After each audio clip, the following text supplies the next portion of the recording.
அனைத்து உறவுகளுக்கும் வணக்கம். இப்போ நம்ம என்ன பார்க்க போகிறோம்னா 25 கிலோ பீஃப் பிரியாணி எப்படி செய்யணும்னு பார்க்க போகிறோம். வாங்க வீடியோக்குள்ளே போய் பார்க்கலாம்.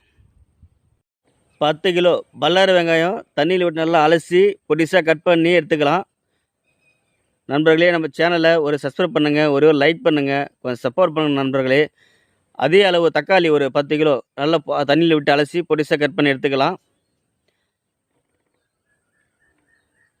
பொடிசாக கட் பண்ணணும், அப்போ தான் சீக்கிரம் பாயில் ஆகும். எண்ணெய் சன்ஃப்ளவர் ஆயில் எடுத்துக்கிறோம். நம்ம ஒரு 5 லிட்ரு 25 கிலோவுக்கு 5 லிட்ரு எடுத்துக்கலாம். எண்ணெய் நல்லா காஞ்சி வந்தோடனே பட்டை 50 கிராம் பட்டை சேர்த்துக்கலாம். அது நல்லா நொறுக்கி பட்டை சேர்த்துக்கலாம். ஏலக்காய் 50 கிராம் சேர்த்துக்கலாம். ஏலக்காய் அதிகம் போடவும் கூடாது, கொஞ்சம் நார்மலாக 50 கிராம் கம்மியாக கூட இருக்கலாம். 50 கிராம் சேர்த்துக்கிறேன் நான் 25 கிலோவுக்கு. லவங்கப்பூ ஒரு 50 கிராம் சேர்த்துக்கிறேன். இப்போ நம்ம பொடிசாக கட் பண்ணி எடுத்த வெங்காயத்தை சேர்த்துக்கலாம். வெங்காயத்து கூட நம்ம இப்போ பச்சை மிளகா ஒரு அரை கிலோ தண்ணியில் விட்டு நல்லா அலசி காம்பு கிள்ளி எடுத்து வச்சுக்கிறோம். இப்போ நம்ம பச்சை மிளகா சேர்த்துக்கலாம்.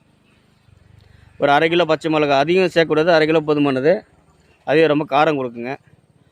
இஞ்சி பூண்டு விழுது, இஞ்சி 2 கிலோ, பூண்டு விழுது 2 கிலோ. இப்போ முதல்ல நம்ம பூண்டு விழுது 2 கிலோ சேர்த்துக்கலாம். அது கூடவே இஞ்சி விழுது 2 கிலோ சேர்த்துக்கலாம். ரெண்டுமே சேர்த்துட்டு ஒரு 5 நிமிஷம் நல்லா அது வெங்காயத்து கூட வெந்து வரணும். அப்போ நல்லா ஒரு 5 நிமிஷம் கிளறி விட்டுங்க. 5 நிமிஷம் கிளறி விட்டு மூடி விட்டுடலாம். இஞ்சி பூண்டு வெந்து வந்தவுடனே நம்ம கட் பண்ணி தக்காளி சேர்த்துடலாம்.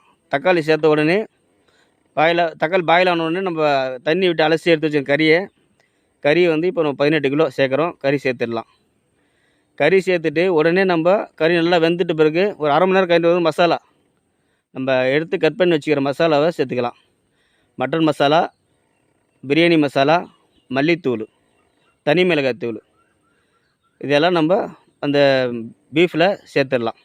மசாலா சேர்த்துட்டு தேவையான அளவு உப்பு சேர்த்துட்டு ஒரு 10 நிமிஷம் வரைக்கும் நம்ம கறி பாயில் பண்ணி நல்லா வேக விடணும். அப்போ தான் கறி நல்லா பொசு பொசுன்னு வரும், நல்லாவும் இருக்கும் பிரியாணியில். நம்ம தேவையான அளவு உப்பு சேர்த்துட்டு நல்லா கறி கொஞ்சம் நேரம் வேக விட்டுடலாம்.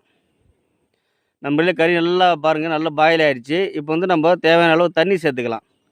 தண்ணி நம்ம 1 லிட்டருக்கு 1 கிலோவுக்கு 1.25 லிட்டரு ஊற்றுவேன். அதுமாரி 25 கிலோவுக்கு 40 லிட்டரு தண்ணி ஊற்றுறேன்.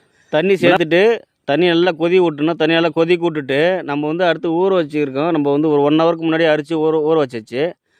நம்ம இப்போ தண்ணி ஊற்றிட்டு நம்ம கொதி வந்த பிறகு நம்ம அந்த அரிசி சேர்த்துடலாம். அரிசி நல்லா ஊறணும் நண்பர்கள். நல்லா ஊறின பிறகு நம்ம கொதி வந்த பிறகு அரிசி சேர்த்துடலாம்.